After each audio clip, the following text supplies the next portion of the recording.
2 cup வறுத்த எள்ளு, 1 cup நிலக்கடலை, வறுத்த நிலக்கடலை, 2 கப்பு தூள் வெல்லம்.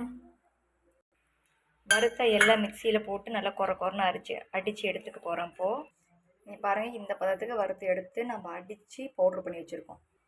இதோட இப்போ வெல்லம் சேர்த்துக்கலாம். வெல்லத்தையும் சேர்த்து நல்லா கொரன்னு நல்லா அடிச்சுக்கலாம்.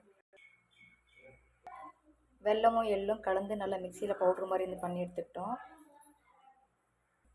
அடுத்தது நெடக்கடலையை மிக்சியில் போட்டு அடிக்க போகிறோம். நெடக்கடலையும் கொஞ்சமாக இருக்கக்கூடிய வெல்லத்தையும் சேர்த்து அடிக்க போகிறோம்.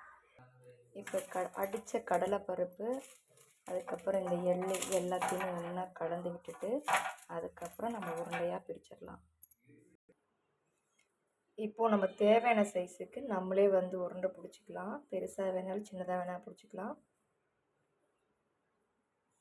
பாருங்கள், இந்த மாதிரி உருண்டை பிடிச்சிருக்கேன். டெய்லி மார்னிங் காலையில் ஒரு உருண்டை சாப்பிட்டோம் அப்படின்னா நல்லா ஹெல்த்தியாக இருக்கலாம். இது குழந்தைங்க பெரியவங்க எல்லாமே சாப்பிட்லாம். Thank you friends. இந்த மாதிரி வீடியோ பிடிச்சிருந்துச்சுன்னா சப்ஸ்கிரைப் பண்ணுங்கள். தேங்க்யூ.